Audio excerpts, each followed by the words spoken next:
All right, we here, man.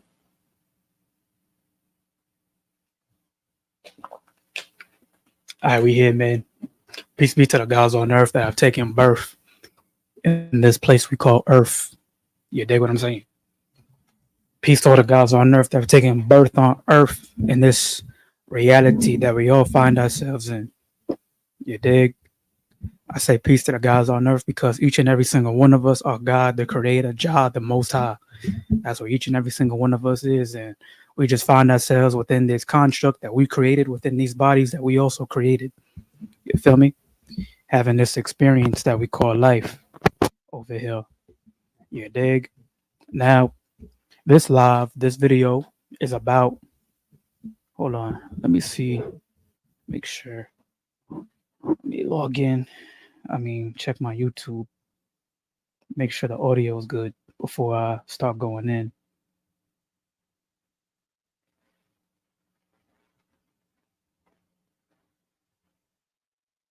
All right, let's see. How's it sounding? How am I sounding? All right, let's see. All right, oh shoot, that's good. I bet. Okay, so this video right here is about demonic philosophy. Demonic philosophy. And what I mean by demonic philosophy is two things. And we're going to have to go like this. So what I mean by demonic philosophy is two things. Number one is the masses definition of demonic, and then the occultist or the initiate or the sage, the shaman's definition of a demon.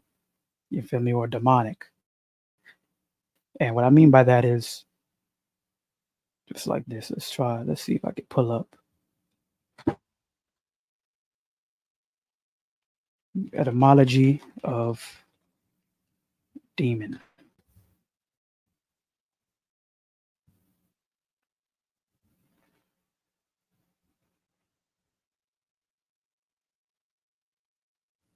Okay, perfect. Now, this is what I mean by the masses. There's two definitions that I'm talking about when I talk about demonic philosophy. I'm talking about one, the masses definition of a demon, and number two, the occultist definition of a demon. Now, the occultist definition of a demon is the true understanding of what a demon is. The masses definition of a demon is the interpretation of what a demon is based on manipulation, ignorance.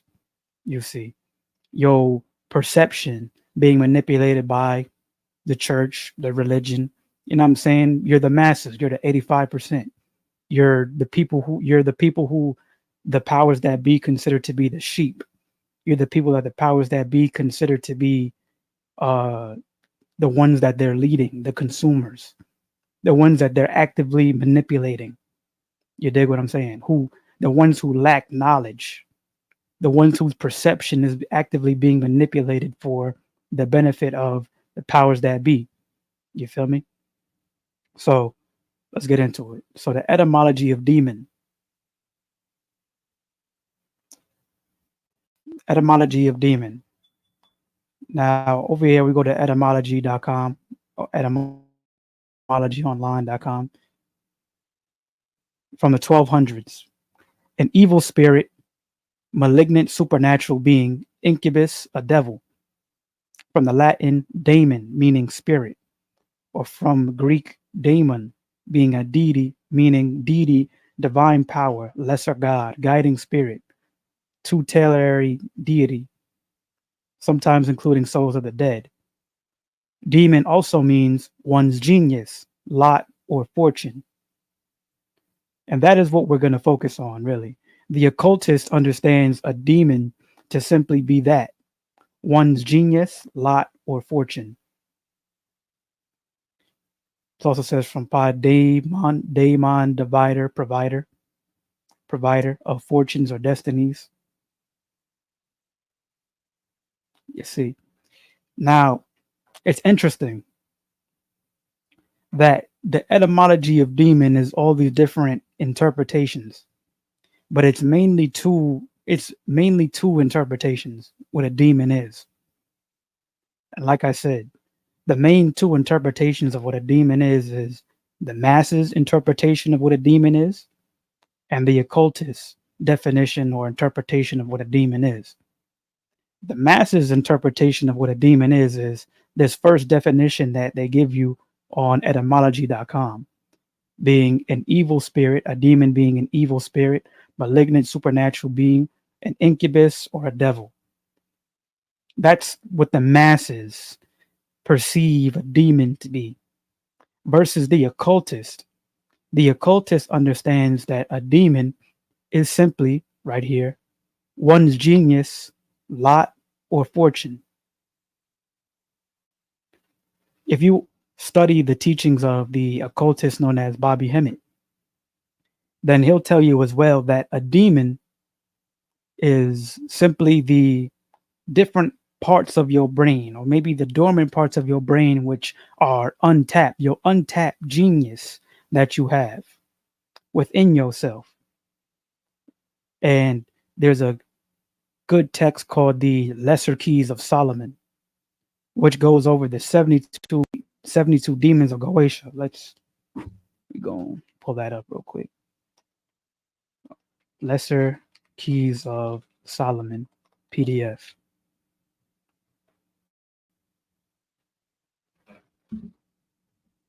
Now, everything that I'm going in on right now is kind of the background and the context into what this live will be about, considering or talking about demonic philosophy.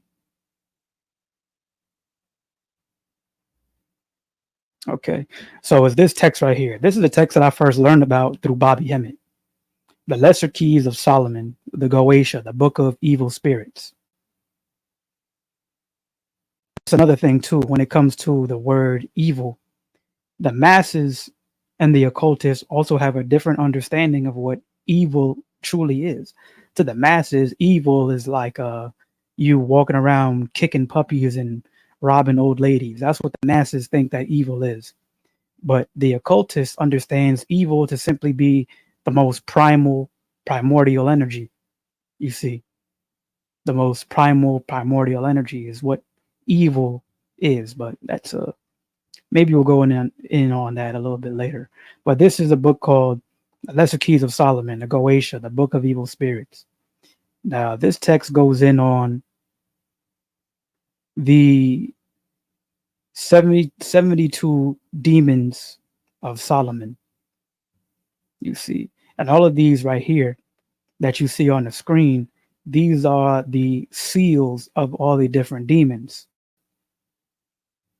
The 72 demons, these are the seals for the different demons. There's a different word. I can't remember the word right now, but these are the different seals, different demons that if sigils, that's the word I'm looking for, sigils. These are the different sigils for the different demons, the 72 demons of the Goetia, that if you understand sigil magic, you could tap into these different so-called demons through manipulating these sigils. Now, there's a part of this that I want to read to you concerning what a demon is and what these demons, quote unquote, are. See if I can find it. It's in the very beginning. Let's see if I can zoom in a little bit.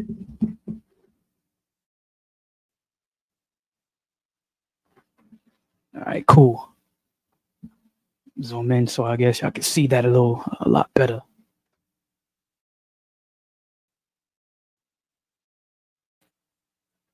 All right. See that a lot better. Okay.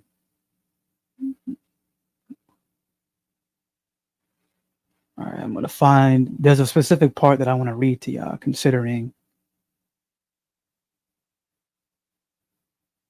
demons that the author of this text tells us about.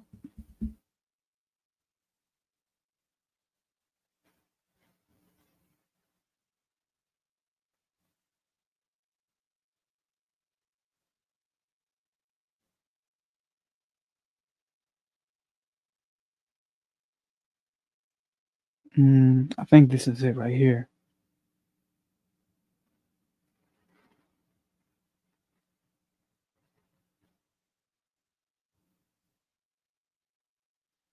Okay. All right. Yeah. This is it right here. But this is the very beginning of it. All right. So what we're gonna read right now is the occultist understanding of what a demon is. And once again, there's a very big difference between what the occultist understands a demon to be versus what the masses of society who are programmed and manipulated by the church and religion and their fundamentalist, moralist type of views understand a demon to be. You see, and it starts right here. Okay, so we're going to start reading from here. Once again, this is a text called the Lesser Keys of Solomon. To me, then, it remains to raise the al lafia malay. I am not concerned to deny the objective reality of all magical phenomena. If they are illusions, they are at least as real as many unquestioned facts of daily life. And if we follow Herbert Spencer, they are at least evidence of some cause. Now, this fact is our base. What is the cause of my illusion of seeing a spirit in a triangle of art? Every smatterer, every expert in psychology will answer that cause lies in your brain. English children, Pace the Education Act, are taught that the universe lies in infinite space. Hindu children in the Akasha, which is the same thing. Those Europeans who go a little deeper learn from Fitch that the phenomenal universe is the creation of the ego. Hindus or Europeans studying under Hindu gurus are told that by Akasha is meant the Chittakash. The Chittakash is situated in the third eye, i.e., in the brain.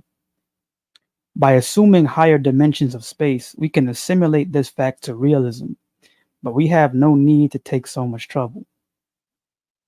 This being true for the ordinary universe, that all sense impressions are dependent on changes in the brain, we must include illusions, which are, after all, sense impressions as much as realities are, in the class of phenomena dependent on brain changes. Magical phenomena, however, come under a special subclass, since they are willed and their cause is the series of real phenomena called the operations of ceremonial magic. These consist of 1. Sight, the circle, square, triangle, vessels, lamps, robes, implements, etc. 2. Sound, the invocations. 3. Smell, the perfumes. 4. Taste, the sacraments. 5. Touch, as under. And 6. Mind, the combination of all these and reflection on their significance. These unusual impressions, 1 through 5, produce unusual brain changes, hence their summary, 6, is of unusual kind. Its projection back into the apparently phenomenal world is therefore unusual. Herein then consists the reality of the operations and effects of ceremonial magic. And I conceive that the apology is ample as far as the effects refer only to those phenomena which appear to the magician himself. The appearance of the spirit, his conversation, possible shocks from imprudence, and so on, even to ecstasy on one hand and death or madness on the other.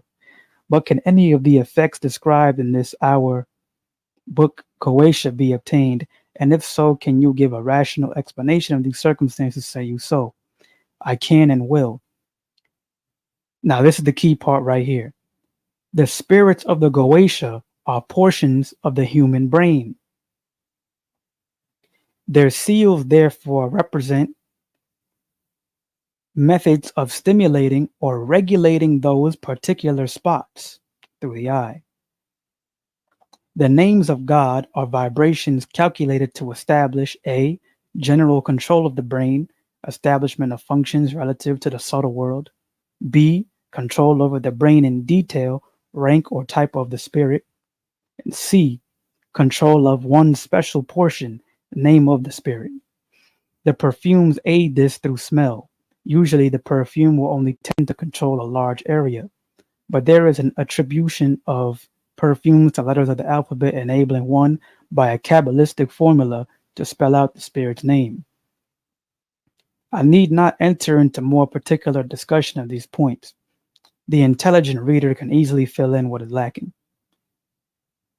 If then I say with Solomon, the spirit Kamiris teaches logic, what I mean is those portions of my brain which subserve the logical faculty may be stimulated and developed by following out the processes called the invocation of Kamiris. And this is purely materialistic rational statement. It is independent of any objective hierarchy at all. Philosophy has nothing to say, and science can only suspend judgment, pending a proper and methodical investigation of the facts alleged. Unfortunately, we cannot stop there. Solomon promises us that we can 1. Obtain information, 2. Destroy our enemies, 3. Understand the voices of nature, 4. Obtain treasure, 5. Heal diseases, etc. I have taken these 5 powers at random. Considerations of space forbid me to explain all. 1 brings up facts from the subconscious, and 2, here we come to an interesting fact.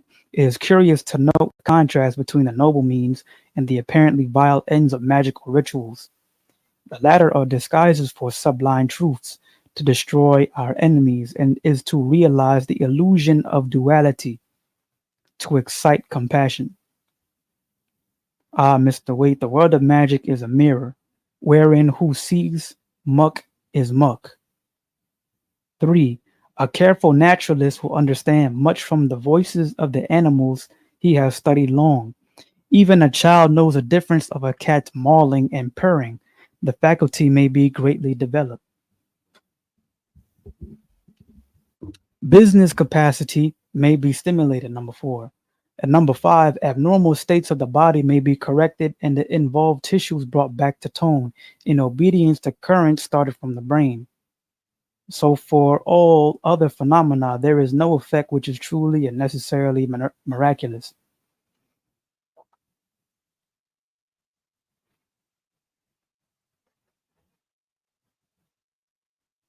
Okay, I think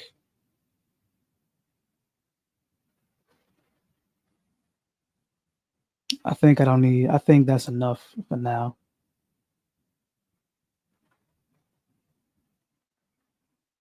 I think that may be enough for now. We're gonna go back to a key part though that I just read.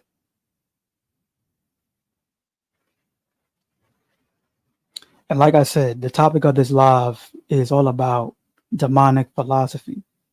And this is kind of a prerequisite or a context, a little background into understanding what demonic philosophy is and the substance of what I'm about to be talking about in this live. Okay, so we're gonna go back to the key part. We're gonna go back to the key part.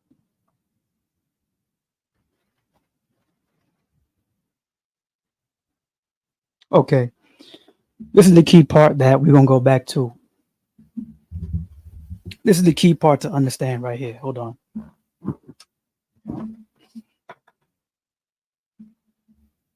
Okay. So the key part to understand in this text called the Lesser Keys of Solomon, talking about the 72 demons of Goetia, is right here, found right here. And this part right here in this text sums up and clarifies exactly what the 72 demons are. And gives the intelligent reader or the occultist a greater understanding and kind of key to the application of these so-called 72 demons. As right here, the author says, the spirits of the Goetia are portions of the human brain. Their seals therefore represent methods of stimulating or regulating those particular spots. You see, particular spots as in the different areas of the brain which are responsible for different things. For example, the author says,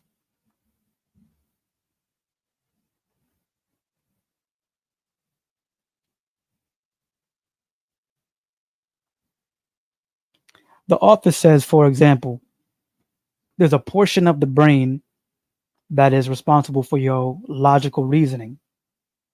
And that portion of the brain is when we read the 72 keys of Goetia.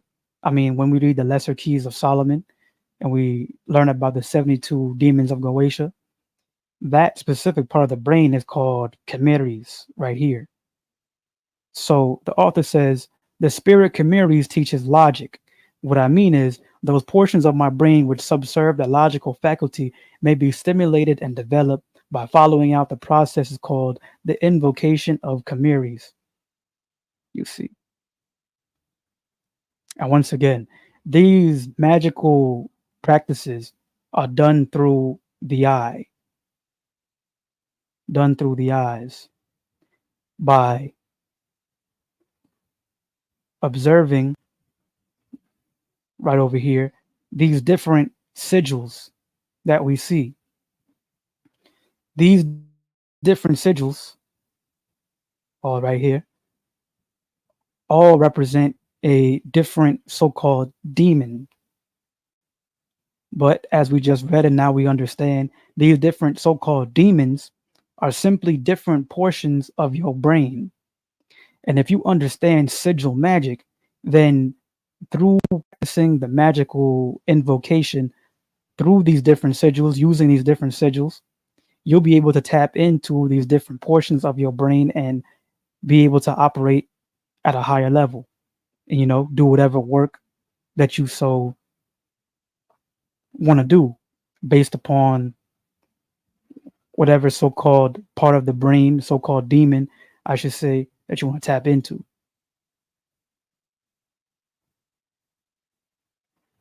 Okay.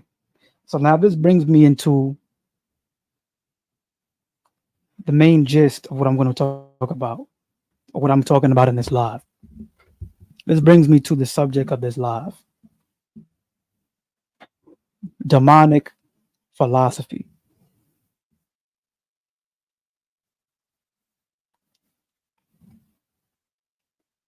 Once again, there's two main interpretations when it comes to what a demon is. There's the interpretation that the masses of the society look at what a demon is. And then there's the occultist or the initiate, the sage's understanding and interpretation of what a demon is. Now, the masses of society, they perceive a demon to be this evil thing, this evil, monstrous thing that causes destruction and is, oh, no, you want to avoid that. Get away from them demons. Oh, them demons. You got them demons on you.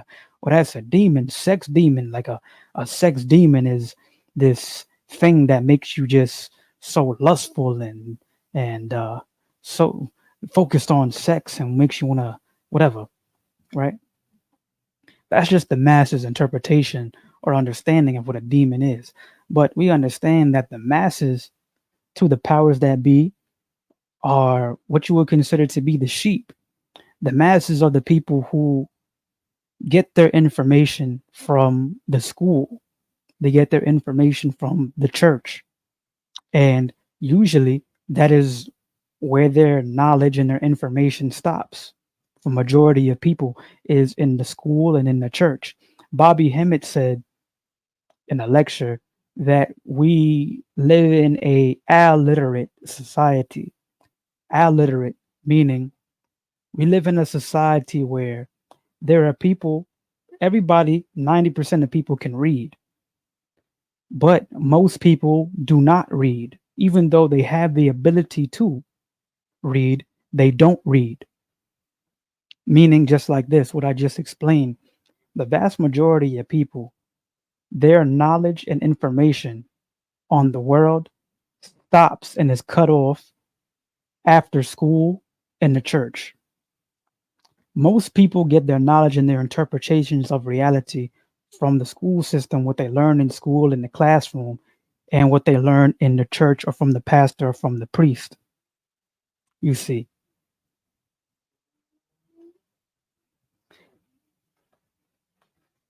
most people are not self educated. Most people find themselves to be educated, but not self educated. But it is truly the self educated man or woman who is truly the adept. You see, there's a saying that goes, a jack of all trades, but a master of none, right? But in reality, you could be a master of many different trades at once. You could be truly a jack of or a master of all trades. You see, that's what a polymath is. A polymath is a person who is proficient or a master in multiple different subjects or multiple different skill sets. The average person in society is educated, but not self educated. And what I mean by that is like this: the average person in society will go to school, go to college, and they'll receive their degree and become a nurse or a doctor or an engineer or an architect or some type of something like that. But the thing is that most people, they essentially stop there. Most people will gain expertise and mastery in one single area and stop there, and that area right there will be their main area that they stay in for the rest of their lives. The main area where they make the vast majority of their money. You see, the main area where, they feel comfortable at and stuff. And most people will say that this is them being educated. But when you look at this objectively, you understand, you realize that this isn't truly being educated. This is just basically receiving job training. You go to school to become a nurse, for example. And then after you leave school, you become a nurse, and then that's your profession for 20, 30, 40 years, maybe. And you say to people, oh, I'm educated. I have this degree, that degree, this degree, and stuff like that. But in reality, you've really just been job trained. You're not truly educated. You're just trained on how to do a particular job. You're trained in a certain set of skills for the task at hand, which in this example is being a nurse. But outside of the realm of nursing, you are very much a fool. You are very much ignorant. You don't really know how to make money. You don't really know how to do many things for yourself. But when it comes to that specific area, in this example being nursing, you're like the master of it. Now, this example applies to the vast majority of people in a society. The vast majority of people are masters in a certain area or trained in a certain area, educated in a certain area. And that is usually where their education cuts off at. Now, the self-educated person is that person who is like a doctor, educated in the skill of being a doctor, an engineer, and an architect all at once, for example. A polymath, the educated person, is the one who is eligible to be what you call a polymath. A polymath being a person who is educated or a master in multiple different skill sets, multiple different areas. You see.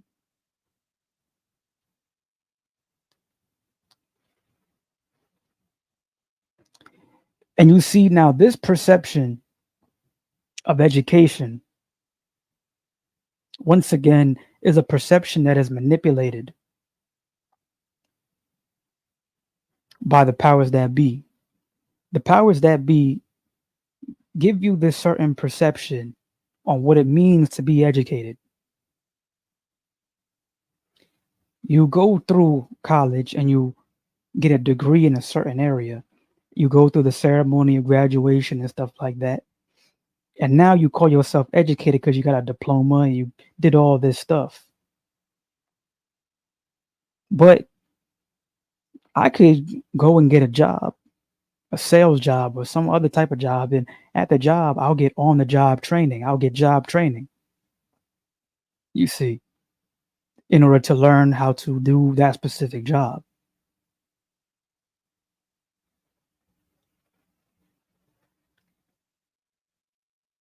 For most people, college is exactly that. For most people, college is job training rather than a true education. You see. And this brings me back to demonic philosophy and the different perspective that the occultists and the masses of society have when it comes to demonic philosophy, when it comes to the world, when it comes to the subject of what a demon is.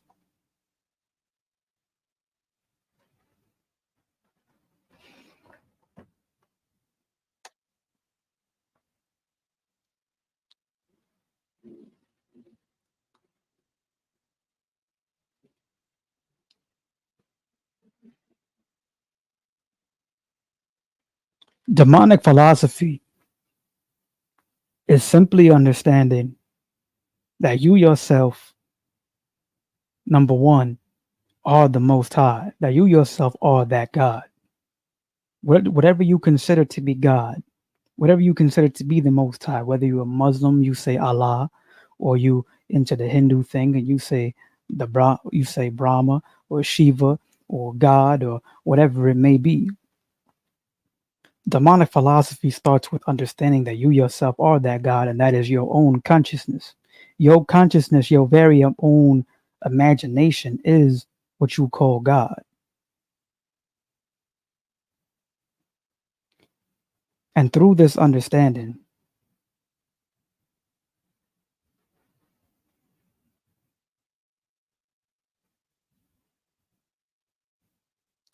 it's understanding the gist of what life is, which is this, that you come into this world as a child, as a baby, and you go through the stages of development up until you become an adult. And the more and more you develop from the time of being a child to a teenager to an adult, through that development, your intelligence develops, your awareness, your very consciousness develops, your understanding, your knowledge increases and whatnot. And through these things, you develop a certain perspective on life, certain perception on life.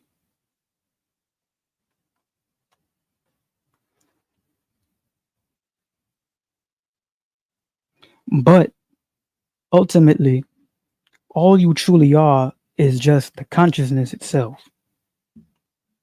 And we know this when we understand death, when we look at people who have died.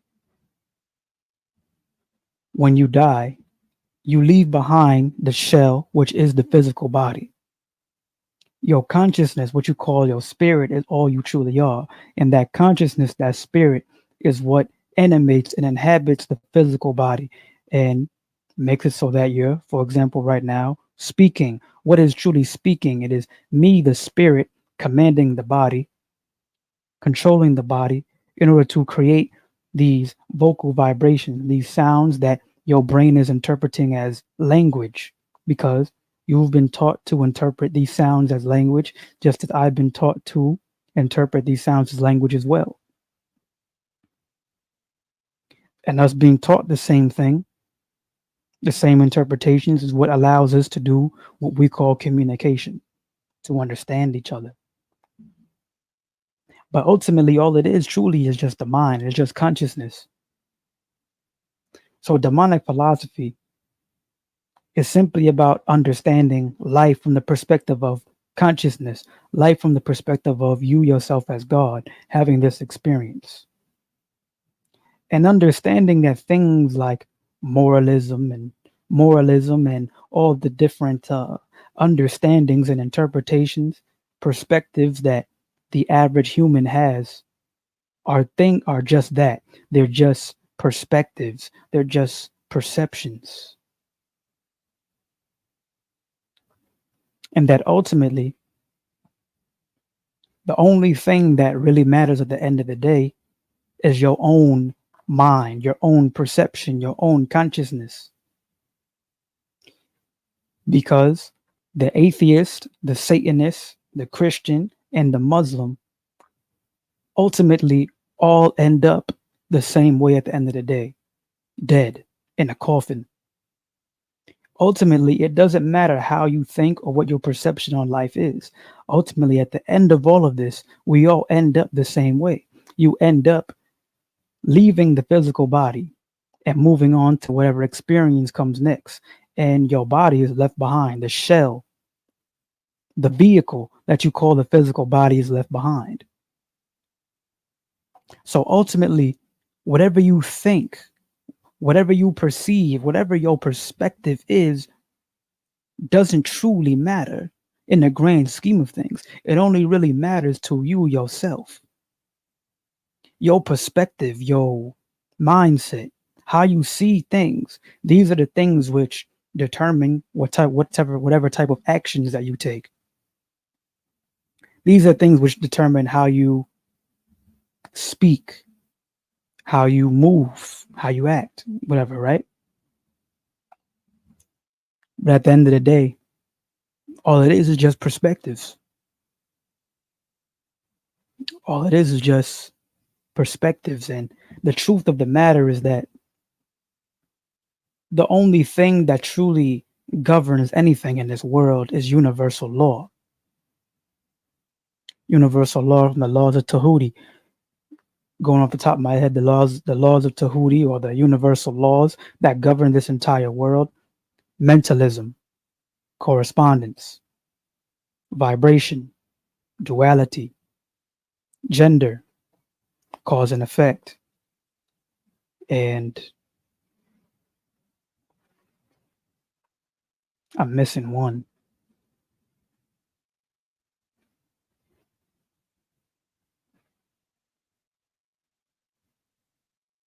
I'm missing one. So we're just gonna do this.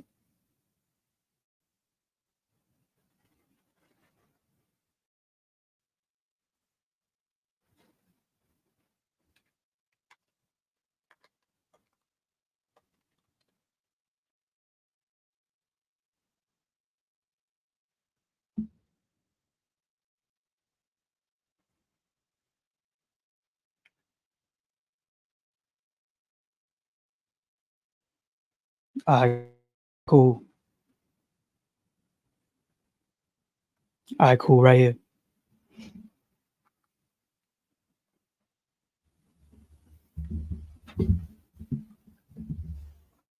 Okay. Okay. So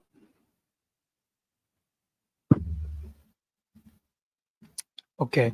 So demonic philosophy is simply understanding that the only thing that truly governs this entire world is just universal law. And you understand universal law when you read the text called the Kabbalion, where it contains the laws of Tahuti, or the seven Hermetic principles, being number one, mentalism; number two, correspondence; number three, vibration; number four, polarity; number five, rhythm; number six, cause and effect; and number seven, gender. Now, to give you a small summary of the different laws of the universe is just like this. Number one is mentalism. All is mind, the universe is mental. Plain and simply understanding that everything in this world comes from the mind. This world ultimately is just your own mind. As we see through death, when we look at people who have died, you see all they leave behind is the shell that is their physical body. So, what is it that goes with them? What goes with you after death? After death, the only thing that goes with you is your own mind, your own spirit, your own consciousness. And when you are living, the only thing that truly matters that you're acting through is the mind.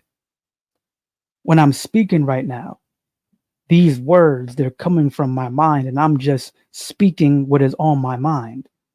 The way that I move, this is movements that I'm doing based on me controlling the body through my own mind, my own consciousness. And then there's the principle of correspondence. Correspondence saying, as above, so below. As below, so above. Meaning that that which happens at the higher levels, at the higher realms, is the same thing that is going on in the lower levels, in the lower realms. You see, for example, there is out and in. We breathe out and we breathe in. There's man and there's woman. There's up and there's down. Whatever that you do is actions that are being taken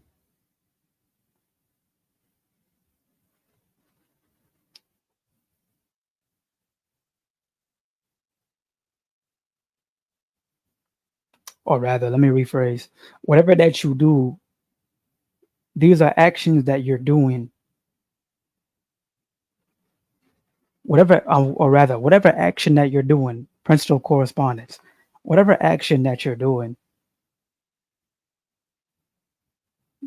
is the same. You're doing everything, whatever that you do, you're doing the same thing on each and every single level. You're doing the same thing. There's only really one thing that's really going on, but it's just that same thing is happening on different levels at a different rate at different levels. You see what I'm saying? At the higher level, in the higher realms, the so-called gods are creating suns and universes and moons and different worlds and different stuff like that. At a lower level, you here on earth, you create poetry, you create children, you create content, whatever. You create many different things. You create a sandwich today. You creating a sandwich is the same thing as somebody creating an entire universe. It's just at a lower level. There's you creating a sandwich is just a lower level of the same creation process that happens when something at a higher level creates a sun or a universe. Number three, the principle of vibration. Everything rests, everything moves, everything vibrates. Meaning that nothing is truly at rest. Nothing is truly just still. Everything is constantly moving, constantly in some sort of motion. Everything is in motion. When people get in money and people are successful and people are doing business and what I'm saying, they're moving forward in life and they thriving in life. What do you say to them? How do you describe them? You say, oh, they got motion. Why do you say they got motion? You're saying that they're moving. They're moving. They're living. To live is to move. Nothing is truly still. Nothing is ever truly staying in one place. Everything is constantly moving. Stillness is only really an illusion of our perception. We perceive things to be still based on the way that we see them. But if you was to see that still object under a microscope, you would see the different parts of that object moving, colliding with each other, constantly going. You know what I'm saying? The principle of polarity. Everything is dual, everything has poles, everything has its pair of opposites. So this is kind of corresponding with the law of correspondence, polarity, saying that everything has its pair of opposites, as in, just like there's an out breath, there's an in breath. Just like there's man, there's woman. Just like there's up, there's down. Just like there's day, there's night. Just like there's a sun, there's a moon. I can't remember who said it, but some scientists said that everything has its equal and opposite reaction. You see. Number 5, the principle of rhythm. The pendulum swing manifests in everything. The measure of the swing to the right is your measure of the swing to the left, and rhythm compensates. So that's the same thing as the scientist guy. I can't remember who said it, whose quote it was, but he said that everything has its equal and opposite reaction. You see, the same way in which you breathe out, you need to breathe in the same thing. You may take a small breath in and a large breath out, but ultimately your body is going to require you to have a lot more oxygen. When you yawn, you're taking in more breath into the body, for example. You know what I'm saying?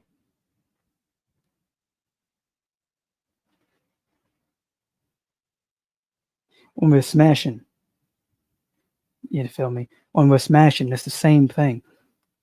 You, as a man, you're moving forward, you know what I'm saying, in your movement, and your woman is moving backwards. And that collision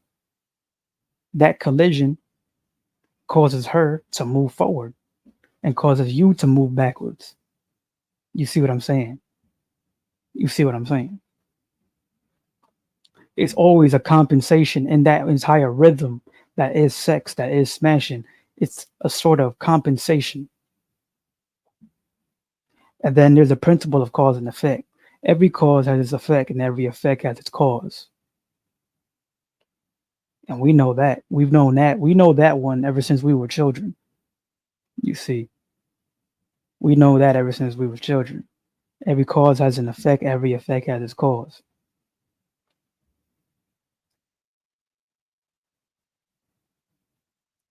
If you're hungry, you go eat. If you're thirsty, you drink. The cause of you eating is your hunger. The cause of you drinking is your thirst. We know that. We've known that since we were children. And then the principle of gender. Gender is in everything. Everything has its masculine and feminine principles. Gender manifests on all planes. So when it comes to the masculine and feminine, right, it's understanding yin and yang.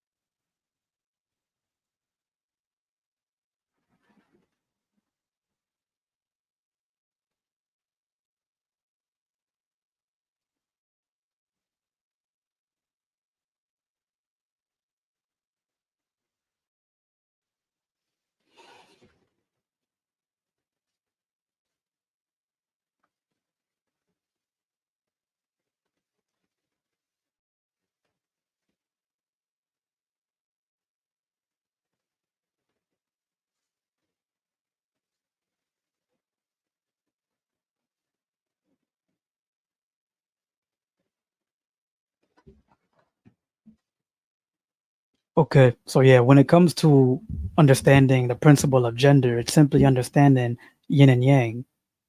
Yin is the feminine energy, yang is the masculine energy. Yin is internal, yielding, nurturing, negative, night, passive, the moon, intuition, cold, soft.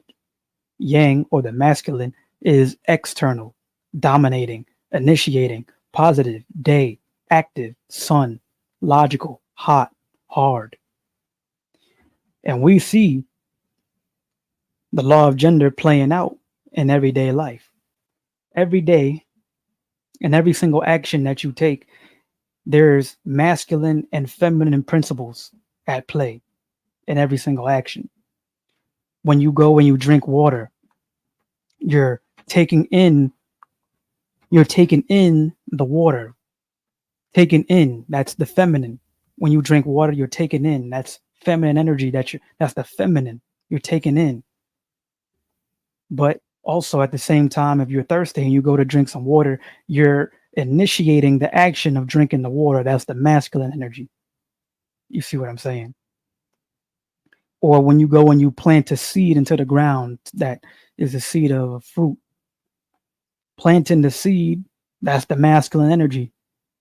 The nurturing of that seed to turn it into the fruit is the feminine energy. You see what I'm saying? We see the same thing playing out in relationships. The relationship between a man and a woman is the relationship between the yin and the yang, the feminine and the masculine. The feminine naturally desires to be dominated and controlled. And the masculine naturally desires to dominate and to be the one that is controlling. Every single woman has a primal need to be controlled and to be dominated. To be controlled and to be dominated is how a woman is able to fully thrive in her feminine energy. The feminine energy is able to truly thrive through being controlled, being dominated, being facilitated. It's just that a woman isn't going to let just any man dominate and control her. That's why they say that women are choosy. You see, they say that women are choosy for the simple fact that a woman is going to choose who she wants to dominate her. She's going to choose who she wants to be the one that's to control her. And naturally, in a woman's very demeanor and her attitude and all that, that black woman attitude, for example, all of that is a test of your character as a man, as the masculine energy, to see if you are worthy to be the one that she wants to be, the one that is going to dominate and to control her. She gonna come at you. She gonna talk shit to you. She gonna maybe disrespect you just to test you, to test your masculine, to test your assertiveness, to test your domination, to test your masculinity. And you passing the test is her saying, okay, I'm going to bend over for you now. Basically, you see what I'm saying?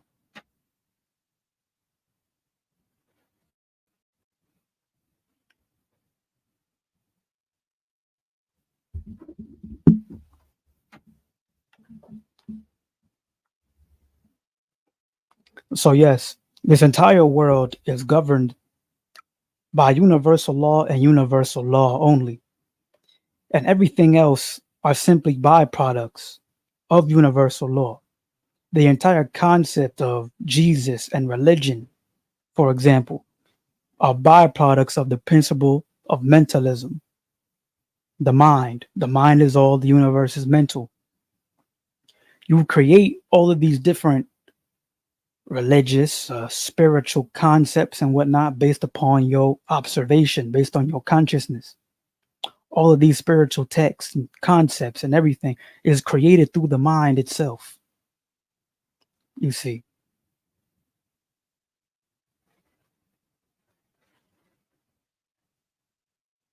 You see. So it doesn't matter if you a person that is into God or Allah or Jah or the Most High, because all of it is simply just a perspective. All of it is simply just the law of mentalism at play. It's simply just the mind at play, the mind creating different concepts and creating different perceptions in order to conceptualize the world that it's in order to conceptualize its own ideas, its own feelings, its own emotions. You see what I'm saying?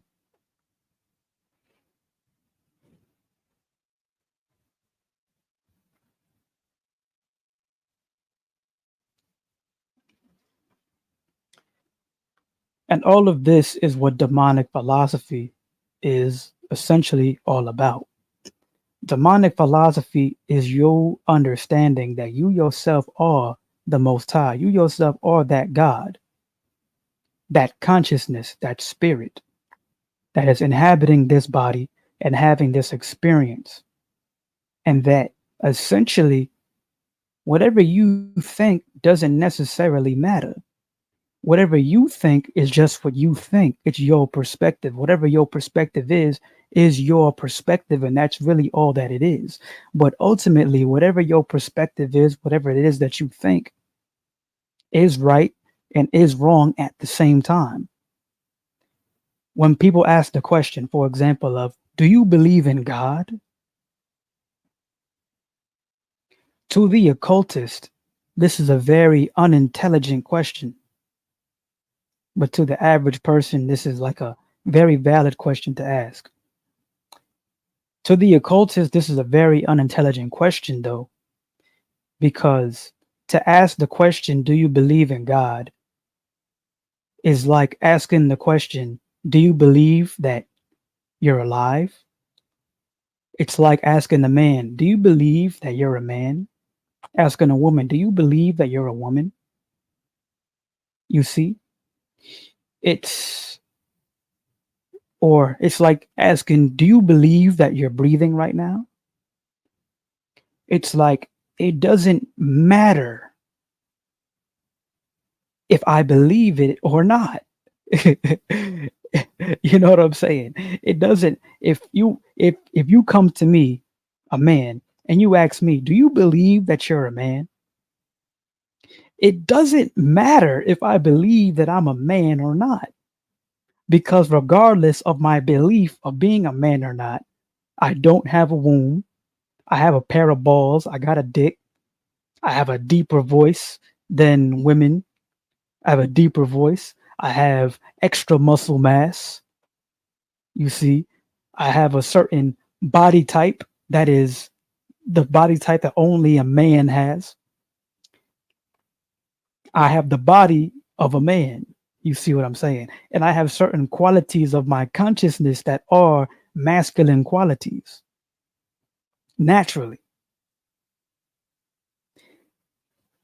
So it doesn't matter what I believe, you see. This is why the question of, do you believe in God, is such an unintelligent question.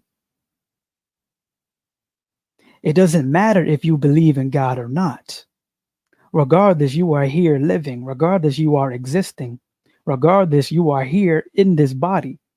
So regardless if you answer yes or you answer no, it really doesn't matter.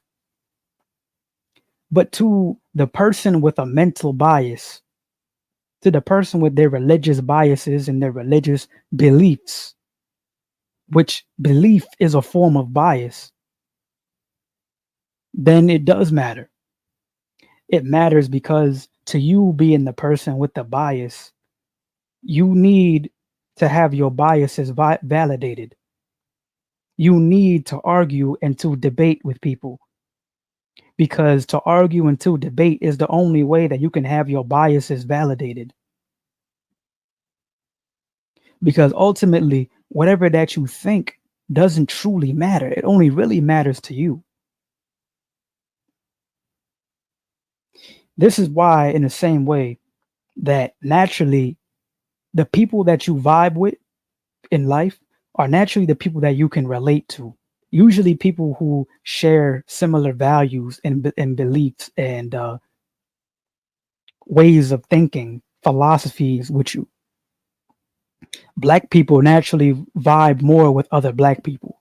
White people naturally vibe more with other white people. Cats vibe more with other cats. Dogs vibe more with other dogs. You see what I'm saying? You see what I'm saying?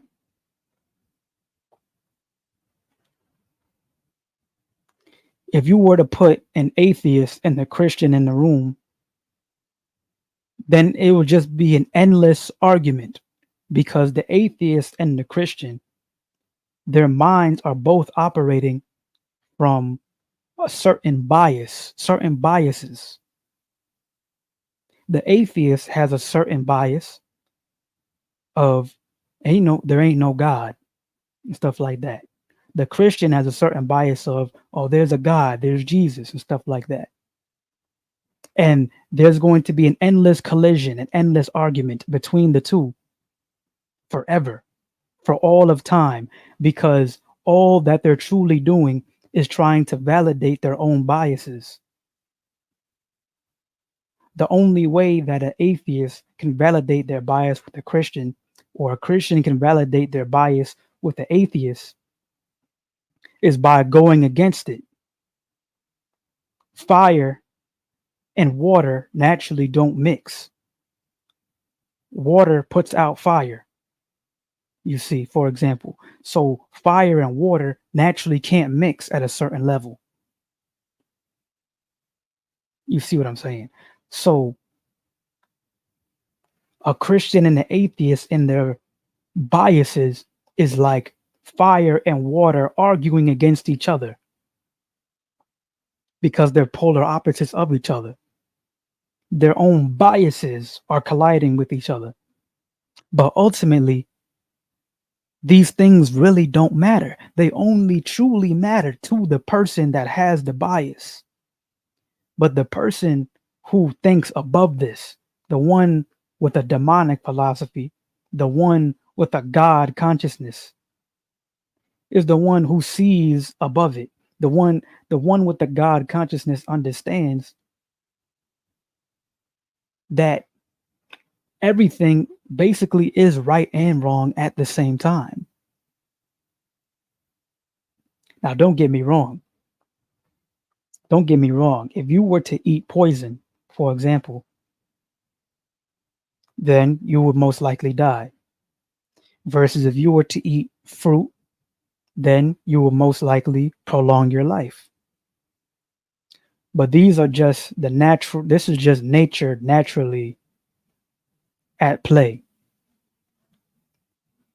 Just like how a certain amount of water will put out fire. Water has nothing against fire. It's just that the nature of fire and the nature of water are counter to each other. The nature of poison and the nature of the body are counter to each other. When you mix poison with the body at a certain level, then it will harm the body to maybe even a fatal conclusion, you see. If you mix fruit with the body, then naturally the nature of fruit and the nature of the body come together in harmony. It's naturally more harmonious. So demonic philosophy is to have the God consciousness, the God understanding of things. And through that, then you operate at a higher level than most people operate at. You operate at a level of a person that's in a plane overlooking, right? While most people are operating at the level of the person that's driving in a car in the city. The person in the plane is able to see miles and miles ahead of the person in the car. See things that the person in the car doesn't see. Therefore, understanding things that the person in the car doesn't understand, simply because the person in the plane is operating at a different perspective. In this case, a higher perspective. You see what I'm saying?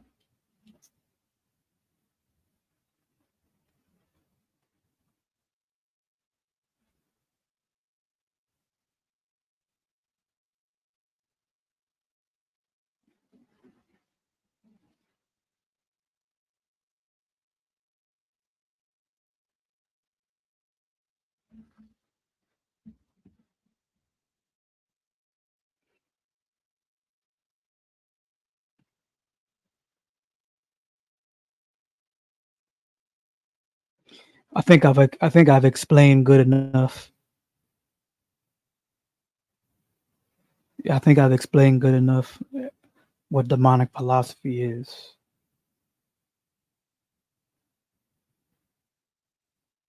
Okay, this is coming to mind too. Now, also, what demonic philosophy is understanding like this, that everything is really just about balance. the balance of things. So,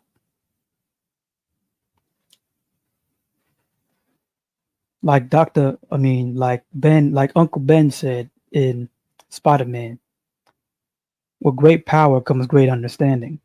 With this perspective, this understanding that I just gave, Uncle Ben said, with great power comes great responsibility. So, with this perspective, with this understanding that I just gave, you will gain great power in your life because through this understanding, this perspective, you will eliminate the biases from your mind naturally.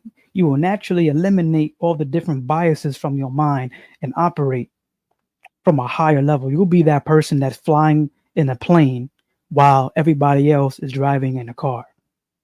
You see.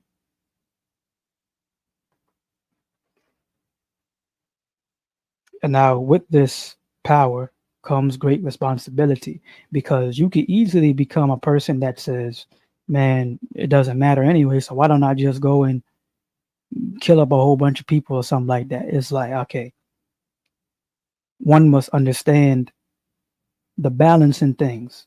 This doesn't mean you're just gonna go and start killing niggas and doing just dumb shit for no reason. One must have great discernment in the actions that they take. Why are you doing the things that you want to do? You see what I'm saying?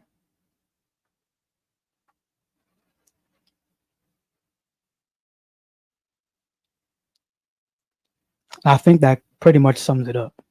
I don't think I need to talk too much more about it. So, peace be to the guys on Earth. J Ben's the light. Like the video, subscribe to my channel, help your boy out. And with all that being said, man, peace to the guys on Earth. I'll see y'all next time. You feel me?